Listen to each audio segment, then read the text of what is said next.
Meus amados irmãos, eu vos saúdo com a paz do Senhor.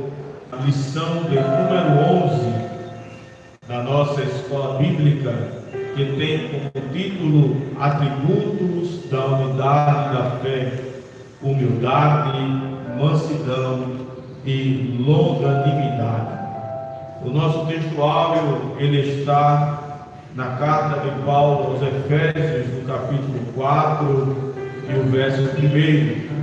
A verdade prática, ela nos diz: a unidade da igreja depende que os crentes evidenciem no cotidiano a humildade, a mansidão e a longanimidade. O objetivo geral da lição é mostrar que a unidade na igreja de Cristo é o resultado da humildade, mansidão e longanimidade na vida dos crentes. Os objetivos específicos são 3. O primeiro, explicar que a humildade é uma virtude indispensável para a comunhão. O segundo, enfatizar que a mansidão produz crentes que promovem a paz e a conciliação. E o terceiro objetivo específico é frisar que a longanimidade capacita o crente a ser tolerante com as falhas alheias. Nós temos dentro do esboço do comentário o primeiro tópico que fala sobre: para haver unidade é preciso humildade.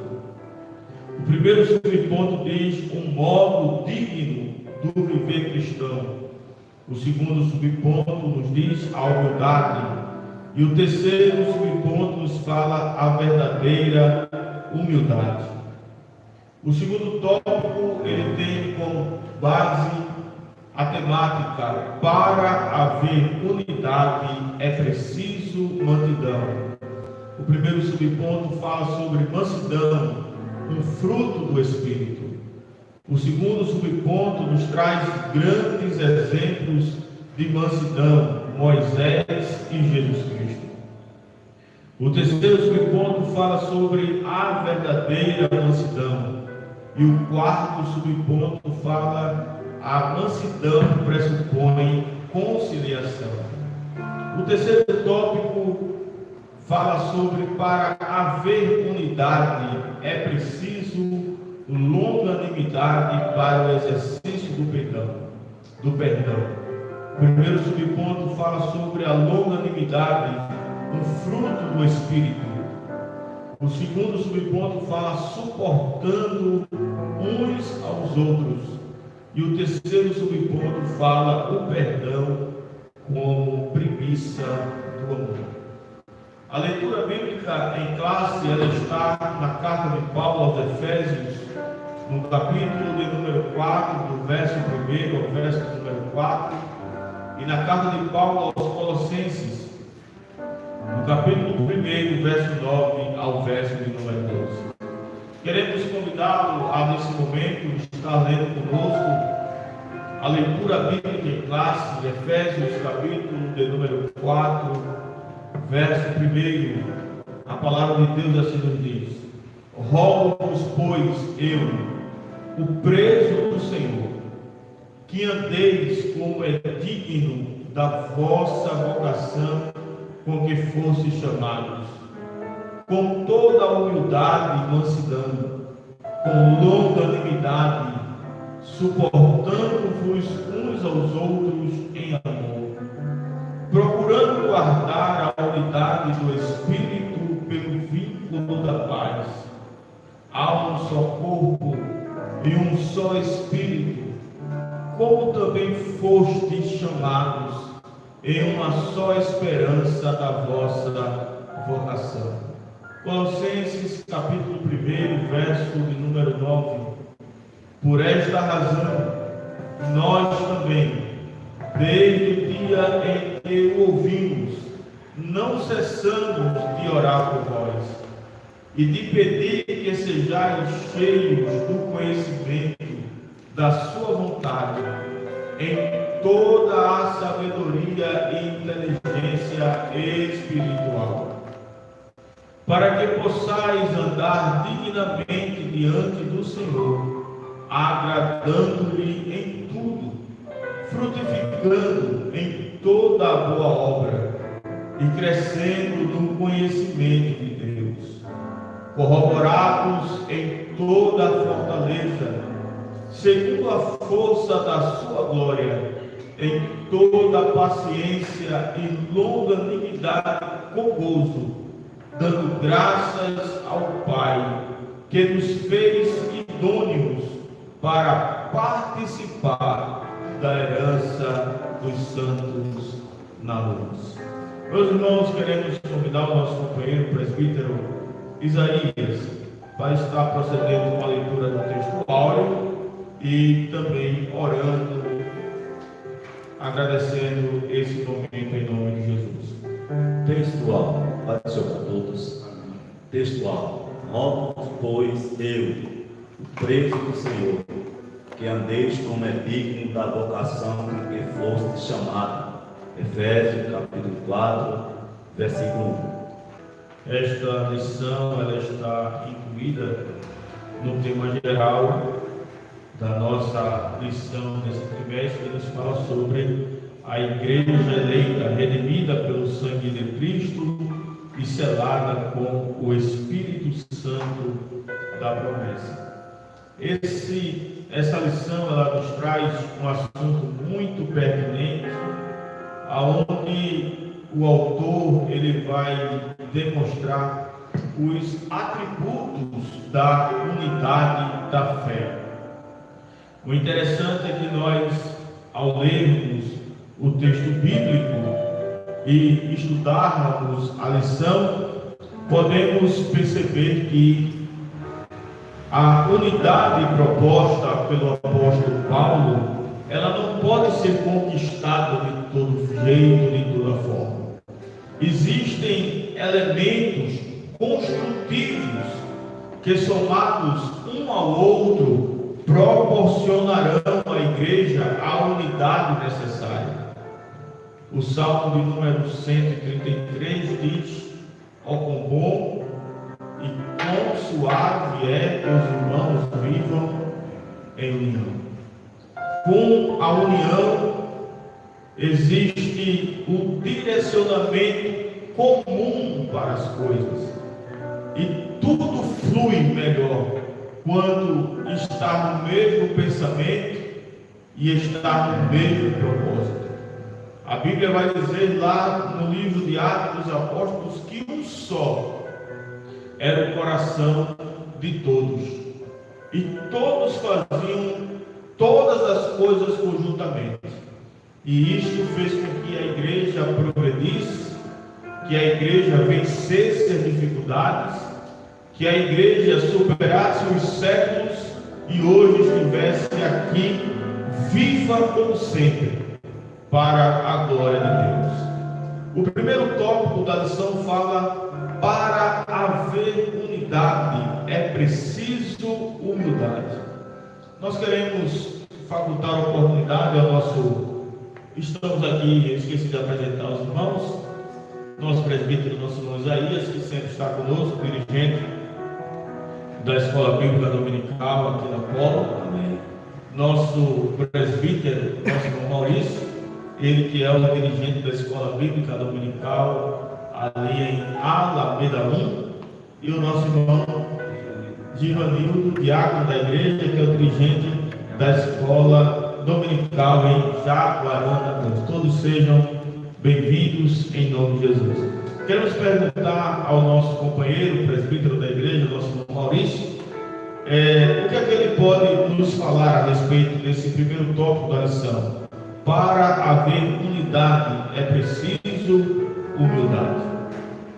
Queridos irmãos, nós podemos observar primeiro que a lição em si, ela diz assim: a humildade é uma virtude imprescindível para o fortalecimento da comunhão cristã. Espera-se que o crente seja humilde, não somente diante de Deus, mas também entre eles.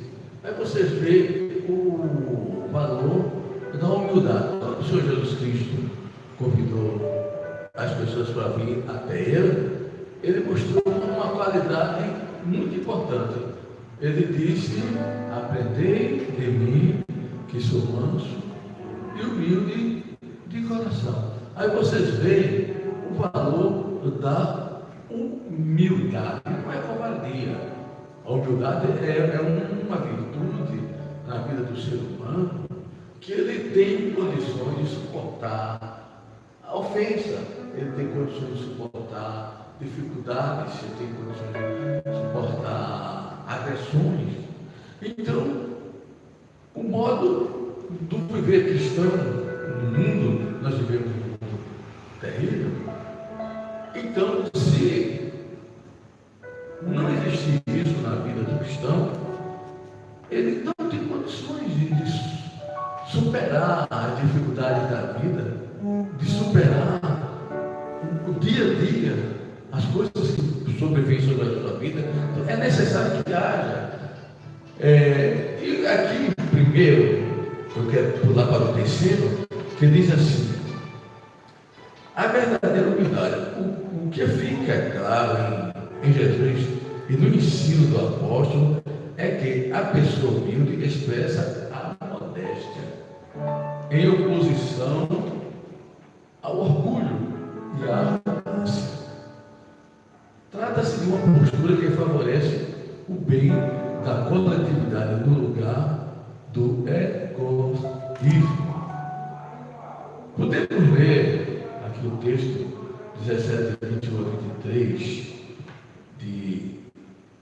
do Evangelho de São João. Veja só como que diz. Evangelho de São João 17, 21 ao 23, que aqui o texto diz.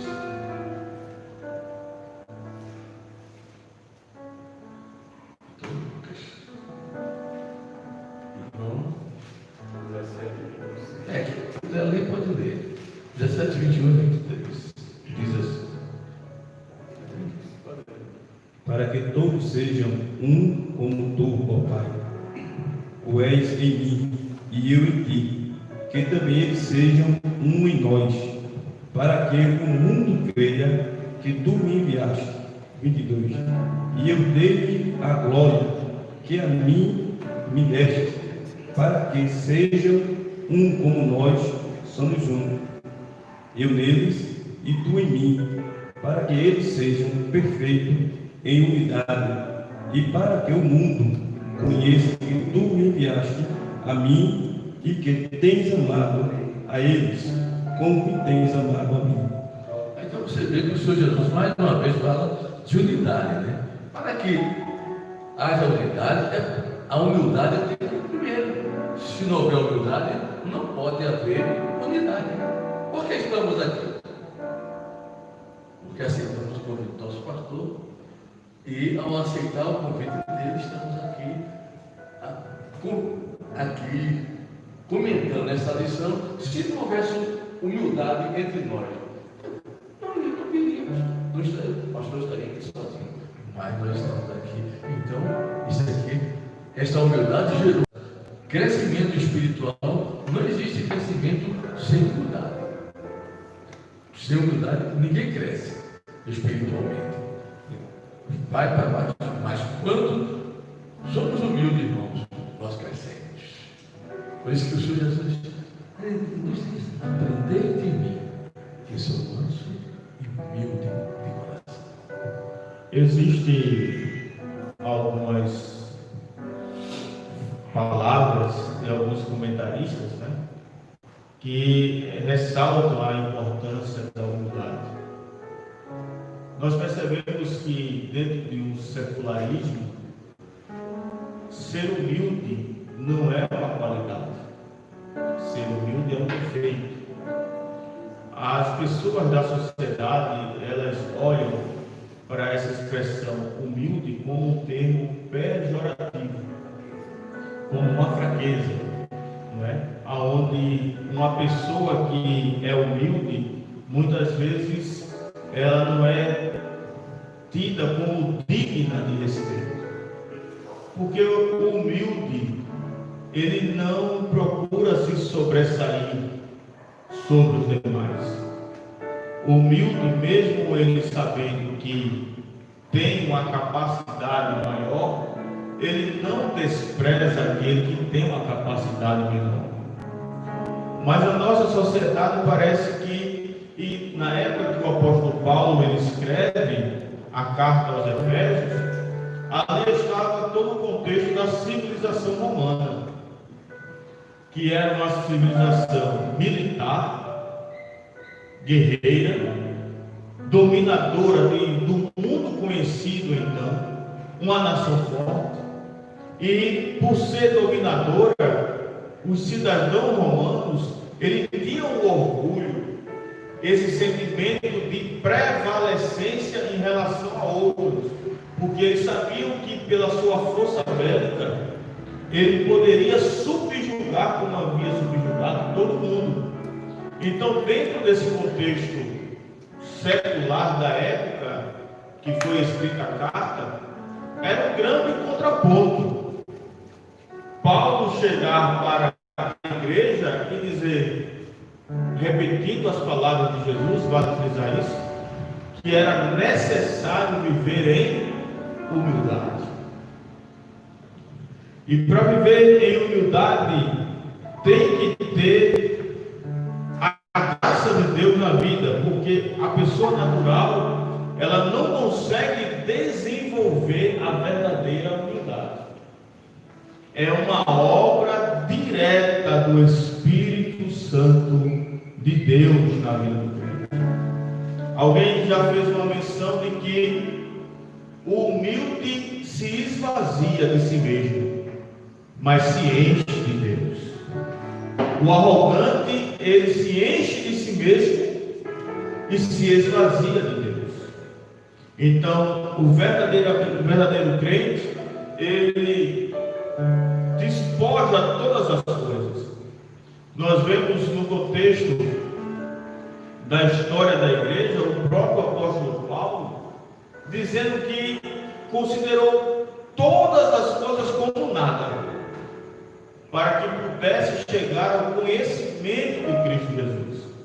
E nós vemos que Paulo era um homem preparado nas letras, era um homem culto para a sua época, mas ele considerou todo aquele conhecimento que ele obteve durante toda a sua jornada como nada. Aquele secularismo, a filosofia, os conhecimentos humanos e mundanos, ele disse, nada vale. Porque agora eu estou reaprendendo ou aprendendo coisas novas de Cristo Jesus. E eu preciso me esvaziar daquilo que não há em mim, daquilo que há em mim, para que eu possa me preencher de Cristo. Alguns pais da igreja, como Agostinho, como Lutero, também mencionaram esse esvaziamento, que até o autor da lição faz menção em Filipenses capítulo 2, o verso 7, que diz que o próprio Jesus esvaziou-se, aquenoso de Deus, esvaziou-se a si mesmo, esvaziou-se de tudo aquilo que ele tinha para tomar a forma de servo.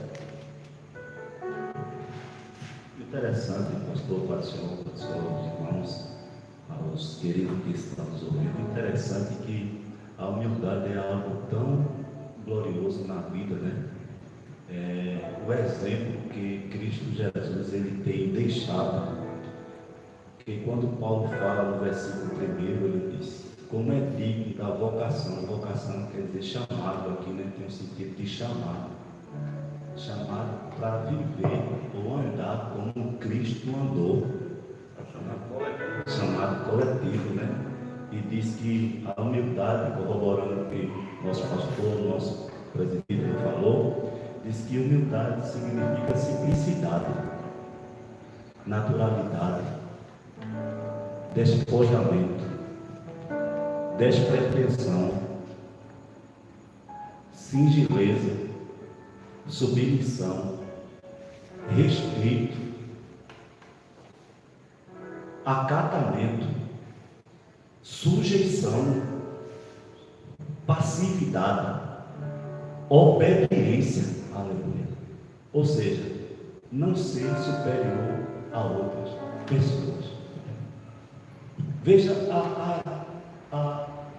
com relação a isso, pastor, a Bíblia, o comentarista vai mencionar, e eu estava meditando sobre Jó, quando a Bíblia vai tratar que Jó era o homem mais rico do Oriente, no capítulo 1, né? O homem mais rico do Oriente. Mesmo assim, Jó, ele não se gloria, não se envaidece com aquilo que ele tem. Ele permanece humilde. Mas não foi o caso de Elias. A Bíblia vai dizer que Elias, quando matou os profetas de Baal e de Azera, ele pensou que iria o povo, a nação, o rei, a rainha Jezabel, iria vocacioná-lo. Foi diferente. Amanhã, a essas horas, estarás morto. Segundo alguns estudiosos, vai dizer que ele achava que a rainha e o rei e o povo iria colocar ele lá em cima. Eu fiz. A soberba, né? Foi ao contrário. Totalmente ao contrário. Porque muitas vezes alguém está fazendo essa lição, uma lição muito boa para nós hoje, que eu fiz uma reflexão essa semana, na minha vida, sobre humildade. Não é nós, é Cristo. Não é nós, é Cristo. E ainda tem mais aqui, o nosso presbítero falou aqui, ele disse modéstia, e eu procurei o significado de modéstia, a ausência de vaidade em relação ao próprio valor. A ausência de vaidade, modéstia. A ausência de vaidade. Tem pessoas que pisam como parece que está pisando, né? Cheguei, sou eu.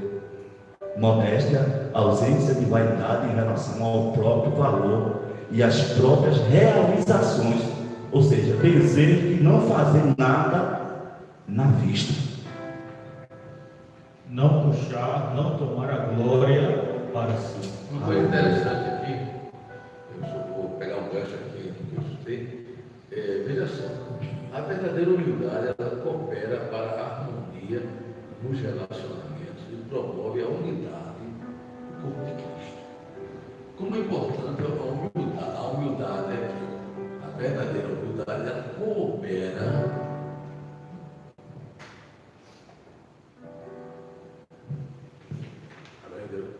para a harmonia nos relacionamentos e promove a unidade. Vocês veem quanto é importante a humildade. E quando não há humildade, não há cooperação. Está dizendo que estamos cooperando. Novamente, estou voltando ao mesmo assunto. Porque aqui nós estamos aqui cooperando, escutando, porque está havendo humildade. E essa humildade, ela traz o corpo de Cristo, todos para se unir em uma só pessoa, em um só. Pode ter 1000, mas é. Nós temos o maior exemplo de humildade no nosso próprio Senhor Jesus. Lá em Isaías, o texto diz que ele não sairia pelas praças gritando. E nós vamos perceber que todo o ministério de Jesus, tirando o Sermão do Monte, foi um ministério mais individual. As maiores mensagens deixadas por Cristo, registradas na Bíblia Sagrada, foram mensagens a pessoas em particular.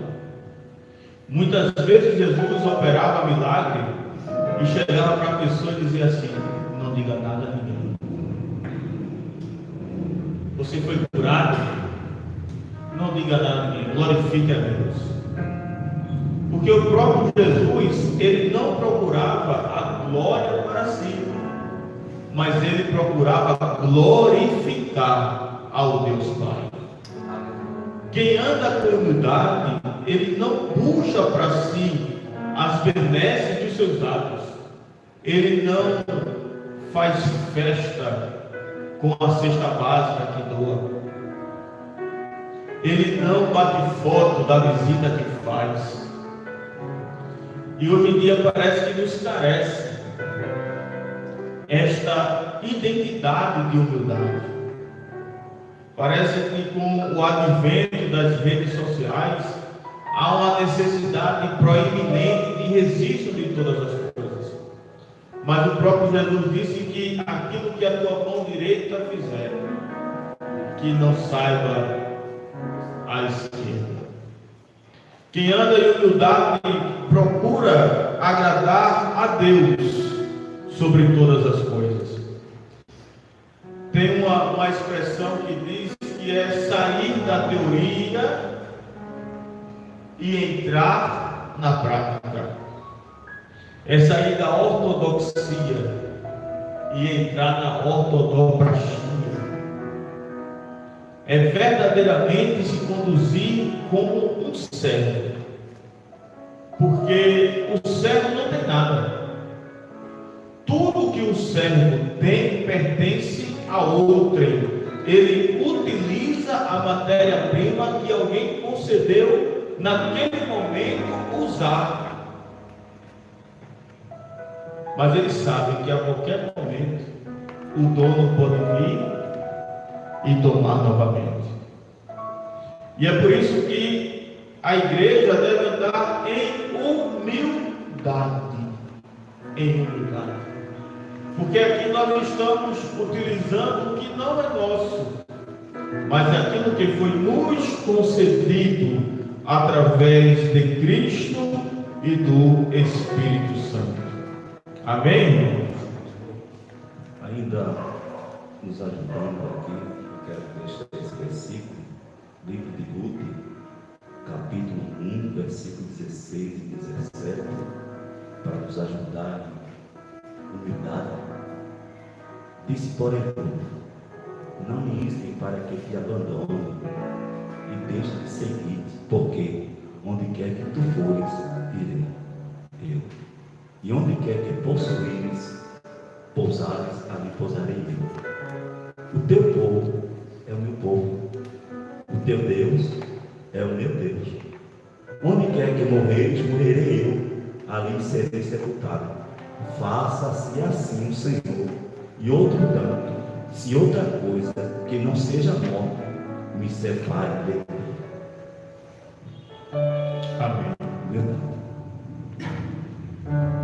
O segundo tópico da lição vai nos falar a respeito da mansidão. Nós percebemos que Paulo ele trabalha em cima de uma construção, não é? É como se ele dissesse que há uma sequência lógica, né, estabelecida para alcançar o objetivo proposto por ele através do Espírito Santo.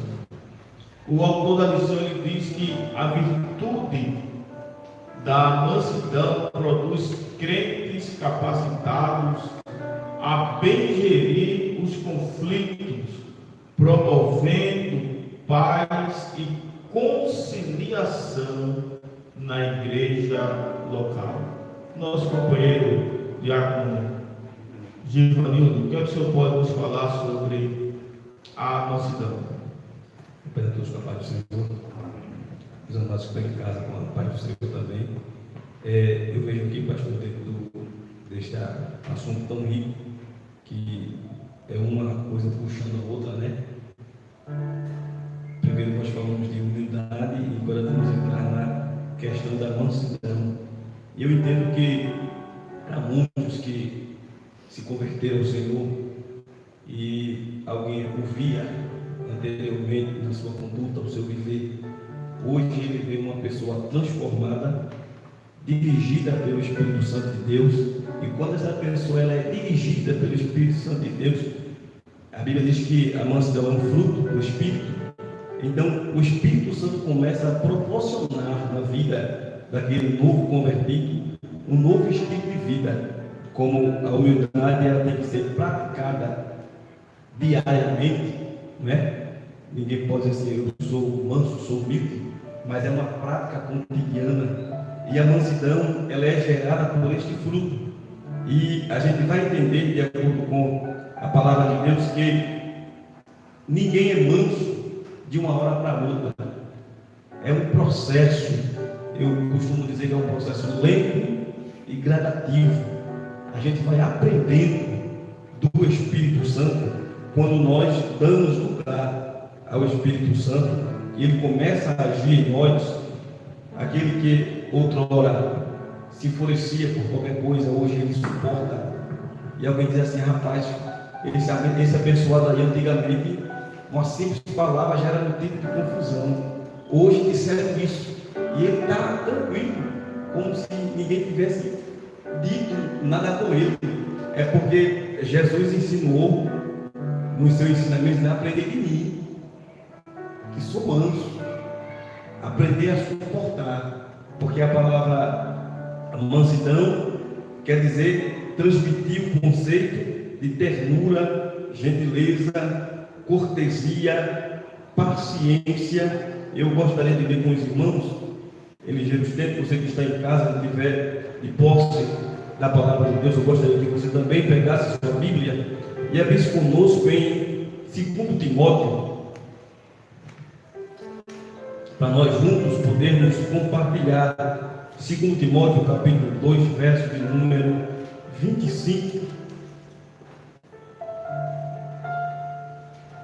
Eu quero ler o verso 24 e 25, que diz assim: e ao servo do Senhor não convém contender, mas sim ser manso para com todos, apto para ensinar, sofredor, instruindo com mansidão, ou instruindo com mansidão, os que resistem, a ver se porventura Deus lhe dará arrependimento para conhecerem a verdade.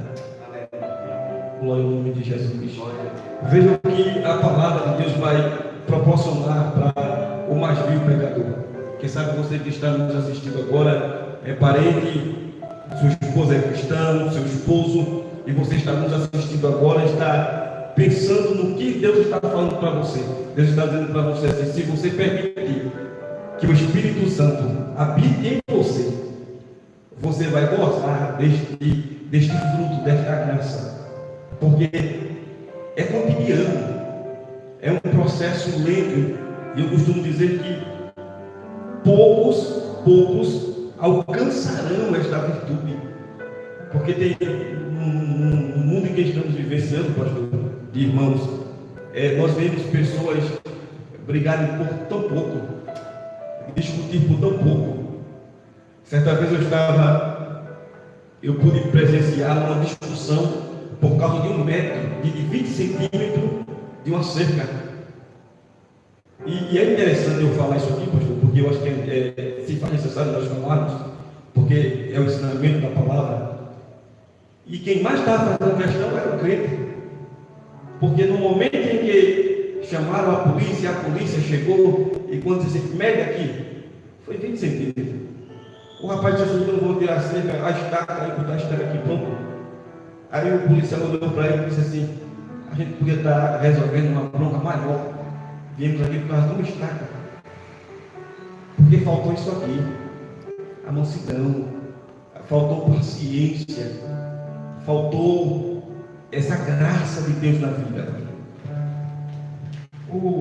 A verdadeira mansidão, ela é um fruto do Espírito, não é? E todos nós, quando aceitamos a Cristo, nós temos a nossa vida transformada por completo. O Espírito Santo vem e habita em nós,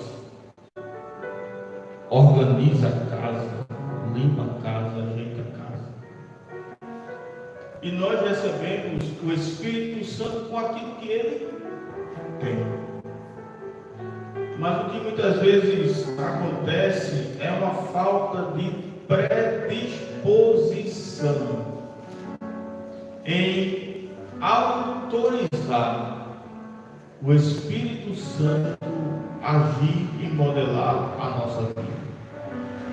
Se nós formos compreender literalmente as Escrituras Sagradas, nós vamos perceber que nós não temos, nem todos têm, o dom do Espírito, que é o batismo, não é o dom espiritual, mas recebemos o dom do Espírito, que é a presença do Espírito em nossas vidas. Então, muitas vezes acontece que falta esse exercício, o exercício desses frutos do Espírito na nossa vida. A Bíblia diz que Moisés, ele era o homem mais manso que havia na terra.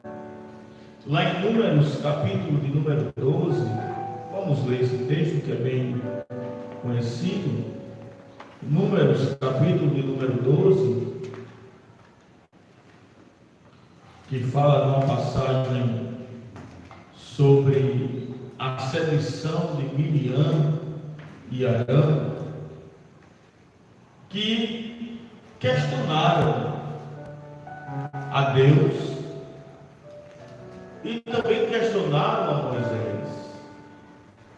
Havia ali um sentimento factuoso, um sentimento de inveja. Ora, o texto ele é muito claro que Deus falava através de Miriam e Deus falava através de Arão. Todos os dois eram instrumentos de Deus para o benefício do povo. Mas mesmo eles sendo instrumentos de Deus, utilizados por Deus, eles perceberam que Deus tinha um quesito a mais com Moisés. E esse quesito a mais começou a incomodar a Miriam e a Arão. Talvez Moisés tinha um brilho maior, resplandecia de uma melhor clareza a glória de Deus. Talvez Moisés ele tinha uma resposta mais imediata das suas orações. Interessante aí, pastor, se dá licença aqui, é que o que é interessante é que o Moisés ele poderia ter reivindicado aquele direito que ele tinha, porque ele sabia que ele era o líder ali, mas ele não falou. Vocês observam que foi Deus quem tratou essa situação. Moisés não falou. Por isso que a Bíblia está dizendo que Moisés é o homem mais manso. Por quê? Ele era o líder, ele era o homem chamado por Deus. E Deus agora fala para Moisés, ele chama Arão e chama Miriam. Vocês sabem, vocês não são profetas, eu falo com vocês, falo com vocês, mas o meu problema é diferente. Eu falo com ele face a face. Moisés é nervoso, é diferente. Olha, irmãos, que coisa interessante que a gente vê aí nesse texto. E por outro lado, Moisés, ele não se arrogou dessa situação para dizer, não, eu sou profeta, eu fui chamado primeiro. Como Moisés ele não se prevaleceu do direito que ele tinha.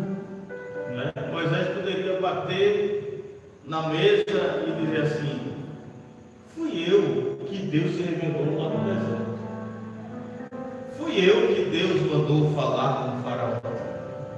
Fui eu que Deus conduziu, através de mim, conduziu o povo para ir sair do Egito. Fui eu que Deus utilizou para abrir o mar para o povo passar. Quem são vocês? Mas Moisés, ele calou-se. A Bíblia diz que de Deus é a recompensa. palavra grega, a Bíblia é uma fonte tremenda e inegotável. A palavra grega para mansidão é praus. E esse termo do português significa meigo, manso, suave. E era o termo utilizado pelos gregos para identificar um animal domesticado. Quando eles pegavam algum animal muito selvagem e tal, eles faziam de alguma forma para que aquele animal pudesse ser útil, porque o animal selvagem não tem nenhuma utilidade. E quando nós olhamos isso, nós percebemos que foi isso que Deus fez conosco. Simbolicamente, era como se fôssemos animais selvagens, mas o Espírito Santo de Deus veio até nós e, entre aspas, nos domesticou. É por isso que nós, como o irmão falou, por isso que nós vemos muitas pessoas que antigamente andavam com uma arma, andavam com uma faca, eram conhecidos no bairro, na cidade, fulano é perigoso, fulano é bravo, fulano não leva recado para casa. Mas agora quem é fulano? Fulano mudou completamente. E cadê a arma que fulano usava? Ele não tem mais. Cadê a faca que fulano tinha? Ele não tem mais. Mas fulano foi afrontado naquele dia, mas ele não abriu a boca. Entregou nas mãos daquele que julga retamente. Então, essa mansidão proposta pelo Espírito Santo na nossa vida, ela faz com que esta unidade da igreja se estabeleça. Porque as pessoas que são humildes, não buscam o seu próprio direito. Eu tenho direito, mas eu não vou reivindicá-lo. O irmão está me questionando, então deixa ele na sua reivindicação, deixa ele no seu pseudo direito, para que a unidade seja efetivada no seio da igreja. Interessante, pastor, irmãos, é que o comentarista vai dizer, e Paulo também, que diz que é um fruto do Espírito Santo. Não é? Fruto do Espírito Santo. Mas o comentarista vai falar de Moisés. Aí a gente observa que aquele que se aproxima de Deus, ele tem essas qualidades, essa virtude, né?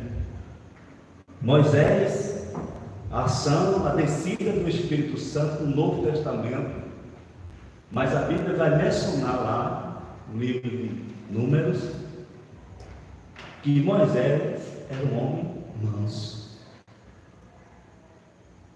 Quantos não têm se aproximado de Deus e têm um ressentimento, são coléricos, né? São intemperantes, não têm domínio, se ira por qualquer coisa, e está faltando fruto. A árvore que somos nós, infelizmente, é uma lição essa, que muitas das vezes, numa situação como essa, ensinando a palavra, traz até uma instrução. Porque, irmãos, que se fosse isso comigo, mexe comigo, mas não mexe com meu filho. Se pisar no meu pé, está faltando Meu irmão, minha irmã, Isaías, está faltando desenvolver esse fruto. Pois é, uma coisa interessante. Quando entramos na questão do fruto, aí vocês veem uma coisa que nós precisamos entender. Dons são coisas que vêm de Deus para nós. Fruto é algo que é desenvolvido dentro de nós. Pelo Espírito Santo. Começa sendo desenvolvido. É o conhecimento da palavra, é a comunhão com Deus na oração. Isso aí vai ser desenvolvido, esses frutos. Então, hoje, esse assunto é de suma importância para nós, para que nós levamos para outras pessoas a importância desses 3 atributos que nós estamos estudando nesse momento. Já passamos o primeiro, já estamos no segundo, ainda o pastor vai falar do terceiro, que são importantes para todos nós. E a mansidão, ele é fundamental na vida em família, na vida da igreja, na vida profissional, tudo isso. Que é uma lição posteriormente falar sobre a família, mansidão no lar, com os filhos, com a esposa, com o irmão, com vizinhos, dentro da casa.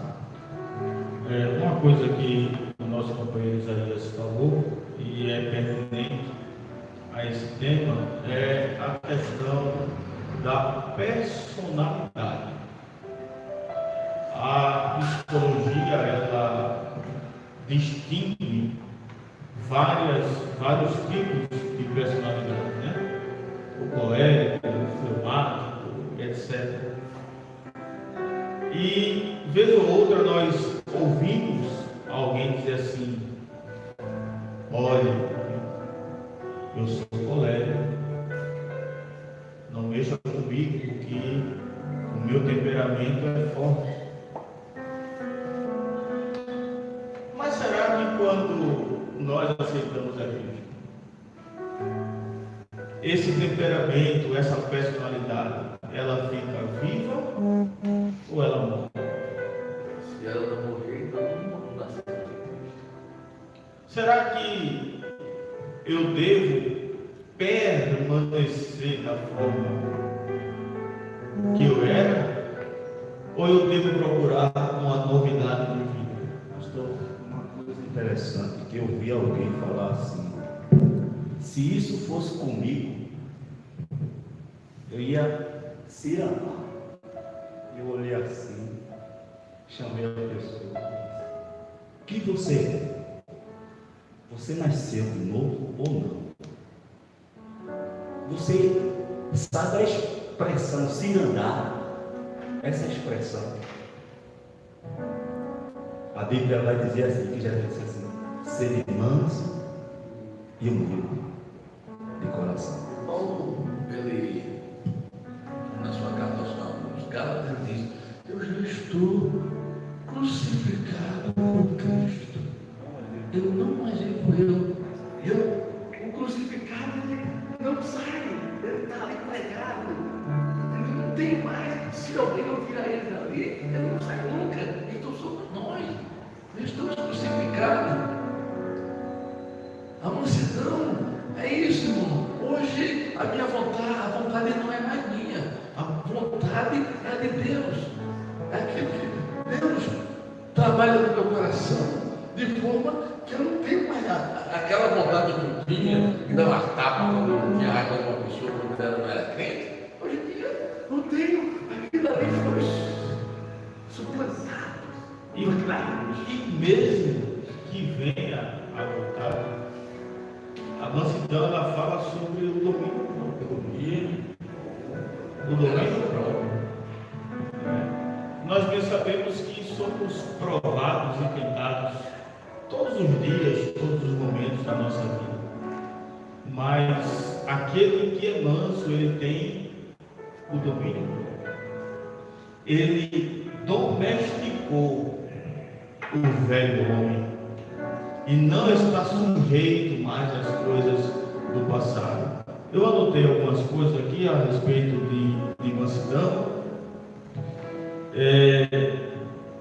Mansidão, ser manso, não é um atributo natural. O próprio texto vai dizer que a mansidão é um fruto do Espírito Santo. E também não é ser impassível diante dos problemas. Não é ser aquela pessoa inerte, ver o mundo se acabando e ficar deitado na rede. Não. A Bíblia diz que Moisés, mesmo sendo manso, em várias situações ele tomou uma postura, ele tomou uma decisão. O próprio Jesus, mesmo sendo manso e humilde, quando ele viu a casa de seu pai sendo feita de covil de ladrões, ele não se absteve. Pegou o azorrado e colocou para fora aqueles que estavam contaminando a casa de Deus.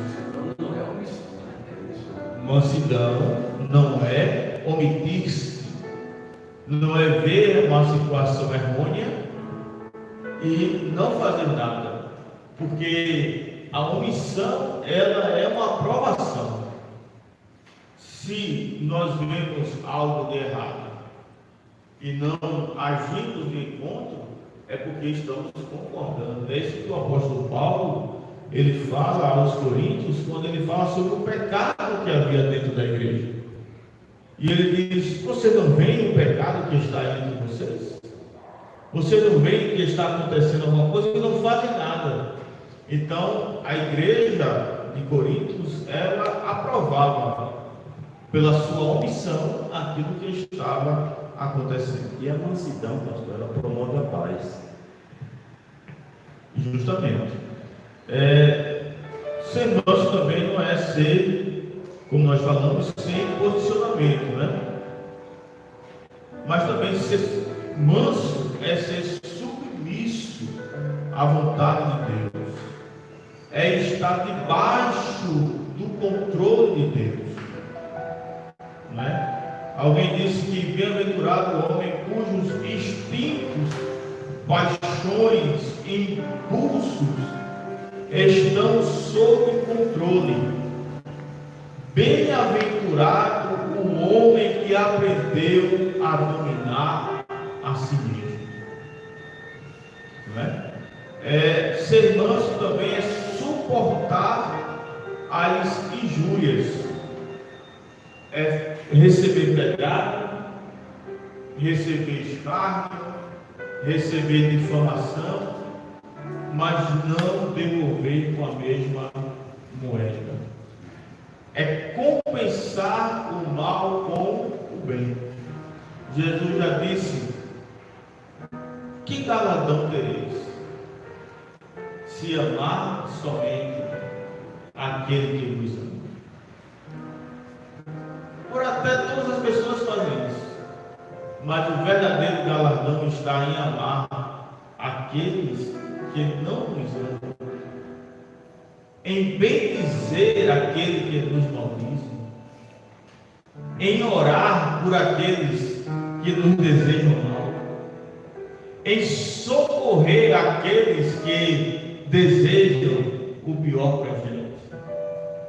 Aí está o verdadeiro galardão. Amém, irmãos? Todo o manso, ele sempre procura pacificar, procura conciliar. Ele procura encontrar a solução para os conflitos e não incentivar os conflitos. Não é verdade? A Bíblia diz em Provérbios, capítulo 15, versículo 1, diz assim: a resposta branda, mas a palavra dura suscita ira. Não é? O terceiro tópico da lição fala sobre a longanimidade para o exercício do perdão. Nosso companheiro presbítero Isaías, o senhor pode nos falar a respeito do terceiro tópico da lição? longanimidade, pastor, eu fiz uma longanimidade é um fruto do Espírito. A virtude capacita o crente a ser tolerante com os irreverência, constância. Longânimo é alguém que demora para entrar em um estado de ira, raiva ou rancor. Só longânimo, né? Que ela enraivasse ou manter o rancor. Imagina o crente, ele com rancor. Não vou dar oportunidade a ele. Aqui a expressão no hebraico diz que é o nariz longo. Eu achei interessante essa expressão, longanimidade. É uma pessoa que se ira, né? A longanimidade, quando não tem linguagem. Se me clara um quesito de longanimidade, quando ela menciona mas quem busca a unidade, ela não parte para alimentar os conflitos, ela parte para apaziguar os conflitos, entrar ou chegar no meio termo. Eu sempre costumo dizer, quando eu estou orientando os casais, antes das núpcias, antes do casamento, que após o casamento é a junção de dois mundos, de duas culturas, de duas formas de pensar, e que vão ter que se conciliar no mesmo pensamento, porque se não for assim, não logrará êxito no casamento.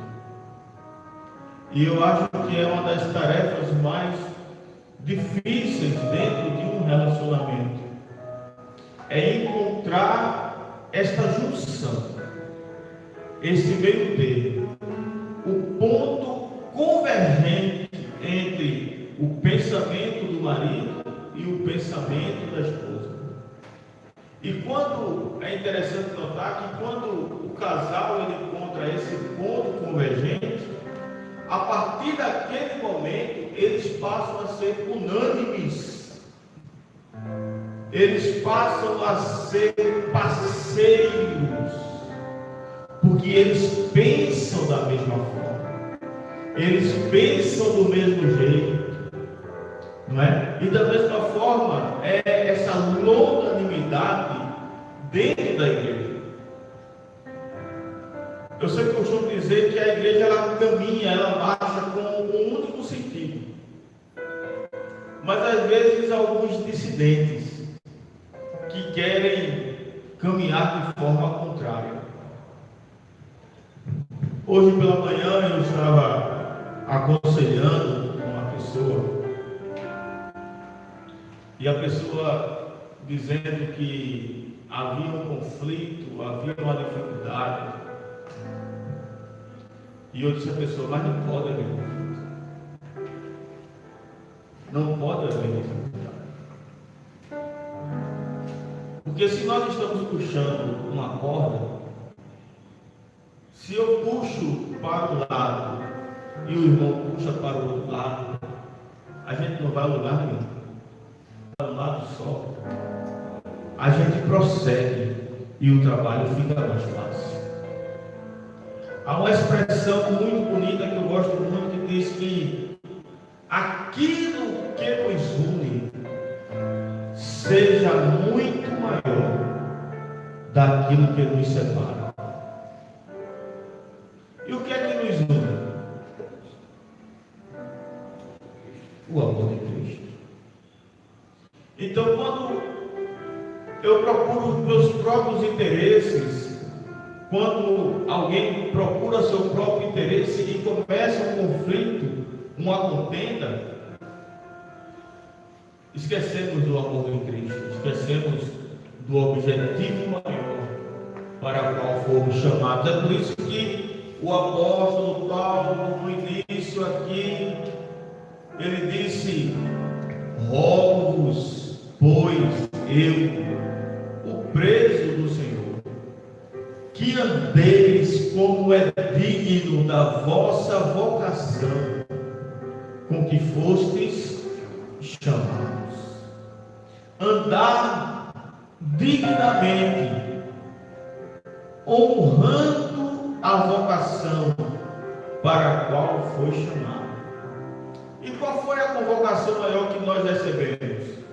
Foi para ser diácono, presbítero, evangelista, pastor? Não. A maior convocação foi para ser igreja. O diácono, o presbítero, o evangelista, o pastor é consequência da vocação inicial da igreja.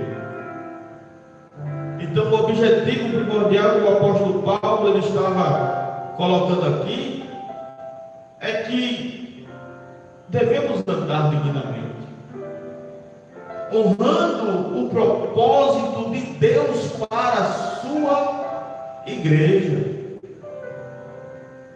para que através desse propósito eterno, para que através dessa manifestação da vontade divina nas nossas vidas, nós possamos alcançar aquilo que Deus colocou como, ou estabeleceu como o padrão para a sua igreja. Existe um ordenamento, porque a Bíblia diz que as coisas de Deus são todas com ordem, com decência. Então a igreja, ela não pode ser autônoma. A igreja, ela não é criadora de novas coisas. A igreja, ela é apenas uma difusora de algo que ela já recebeu.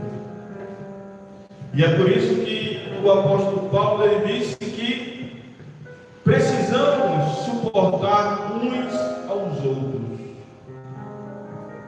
carregar o fardo, sentir o peso, para que a vontade de Deus ela possa ser plena. E é muito bonito, irmãos, quando nós vemos um grupo, uma igreja que está andando com o mesmo propósito. Nós vemos que as coisas fluem. Glória a Deus, glória a Deus. Nós vemos que há a operação livre do Espírito Santo, porque não há concorrência. Eu acredito que esta lição ela traz para nós um conhecimento muito profundo da vontade de Deus, mas para que nós coloquemos isso em prática na nossa vida, para que a gente coloque isso como uma centralização da nossa vida, para que a gente como igreja possa andar em humildade, possa andar em mansidão e possa ter longanimidade. Interessante aí a questão de longanimidade é que longanimidade, se não houver longanimidade, não pode haver perdão. Não pode haver perdão. Porque a falta de longanimidade gera ressentimento.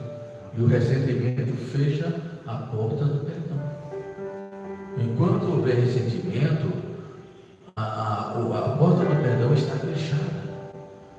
Mas com a longanimidade, ânimo longo. Longanimidade é isso, ânimo longo. Você me ofende, eu digo, Jesus, tenha misericórdia do teu servo.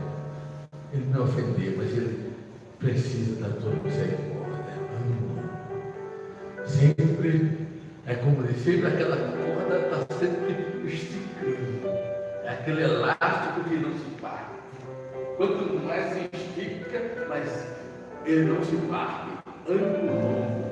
Então, sempre eu vou ter como perdoar. Eu te perdoo. Eu te perdoo.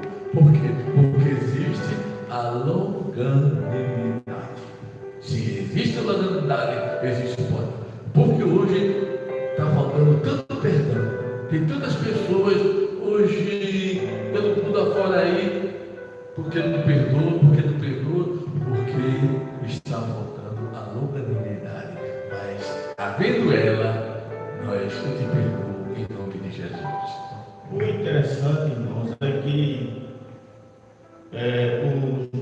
o apóstolo Pedro perguntou a Jesus: até quando o meu irmão pecará contra mim, eu devo perdoá-lo? Até 7? E Jesus disse: não até 7, mas 70 vezes 7. É bem verdade, irmãos, que lidar com personalidade, transformação, arrependimento e conversão não é uma coisa fácil. Quando nós estudamos a Bíblia, nós entendemos o ideal de Deus para a sua igreja. Mas isso não quer dizer que isto, para alcançar isto, é uma tarefa fácil. É uma tarefa difícil. Porque o próprio Jesus disse: aquele que quiser vir após mim, negue-se a si mesmo, tome a sua cruz e siga-me. E o interessante é que hoje nós temos duas vertentes. Há aqueles que procuram negar a si mesmo entendendo que, vez ou outra, pode falhar na humildade, pode falhar na mansidão, pode falhar na longanimidade, ou pode falhar em outra qualquer circunstância. Mas há aqueles que não procuram negar-se a si mesmos, mas preferem ser críticos e colocar a responsabilidade de uma ação, ausentando-se da sua própria responsabilidade. A igreja não constituiu juízes, a igreja constituiu servos. E muitas vezes as pessoas dizem assim: mas fulano fez assim, assado, e não houve uma atenção de humildade, não houve uma atenção de mansidão e não houve uma atenção de longanimidade. Mas a Bíblia diz, e a lição nos diz, que nem a humildade, nem a mansidão, nem a longanimidade é a complacência com o erro e com o pecado. Às vezes as pessoas dizem: ah, fulano fez assim e tal, vamos ajudá-lo. E às vezes quer colocar os panos quentes, quer ajeitar de uma forma, e na realidade não está ajudando, está prejudicando a pessoa. É importante nós sabermos, irmãos, que o trato, ele não está vinculado apenas à liderança da igreja. Está vinculado a toda a igreja de uma forma completa. O corpo de Cristo é responsável pelo corpo. O apóstolo Paulo disse: a mão é importante dentro do corpo, o pé é importante, os olhos, os braços, cada parte é importante. Então, se eu sou pé, eu tenho que me preocupar com aquilo que é mão, aquele que é mão deve se preocupar com aquilo que é braço, que é ombro, e assim sucessivamente. Mas às vezes a gente encontra pessoas que são verdadeiros, me perdoe a expressão, verdadeiros sepulcros caiados, que aparentam uma aparência de piedade, que na sua retórica querem ser melhores, querem se sobressair, querem aparentar ser mais santo, mais correto, mas pise no pé. Tire do lugar e coloque em outro.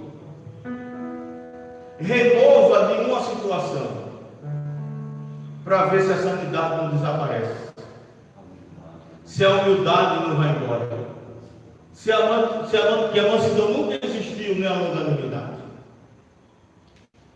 Então, irmãos, é melhor nós entendermos qual é o ideal de Deus, mesmo sabendo que sofreremos e padeceremos para chegar nesse ideal. Porque seria hipocrisia minha dizer que alguém chegar e pisar no nosso pé, a gente não vai sentir, vai sentir. Que alguém chegar e dar um empurrão, colocar o pé para cair, a gente não vai sentir? Vai sentir. Mas é nesse momento que o Espírito Santo de Deus opera na vida do crente. Opera capacitando ao crente a fazer aquilo que naturalmente ele não é capaz de fazer. É por isso que o apóstolo Paulo ele diz que todas essas características provêm de Deus e não do homem. A única diferença é quanto nós estaremos dispostos a entender e receber esse trabalhar de Deus na nossa vida. Até que ponto? Até onde eu tenho me esvaziado para me encher de Deus? Será que eu tenho deixado os meus direitos? Ou eu tenho carregado os meus direitos no meu bolso? Será que eu tenho defendido aquilo que eu acho que é direito e não graça? Porque tudo que provém de Deus não é direito, é graça, é favor imerecido, é misericórdia.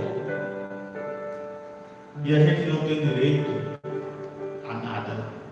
Só falando aí, pastor, a Bíblia vai dizer no livro de Salmos que o salmista diz assim: melhor cair em tuas mãos, porque eu sei que tu és bom na minha expressão. Capítulo 8 do livro de João vai dizer que chegou uma mulher que foi pega em adultério. Jesus vai falar que Deus tem os acusadores. A longanimidade de Deus em Cristo é muito grande.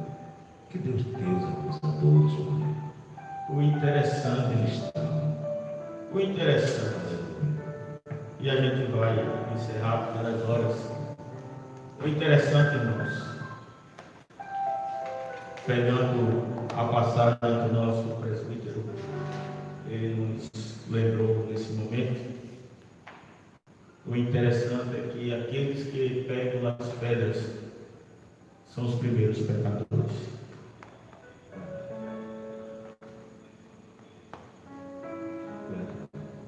Aqueles que pegam as pedras são os mais culpados em seus próprios pecados. Mas que Deus nos ajude. Que Deus nos dê graça. Que Deus nos fortaleça. Que Deus mova em nós. Porque a Bíblia diz que dele é o querer e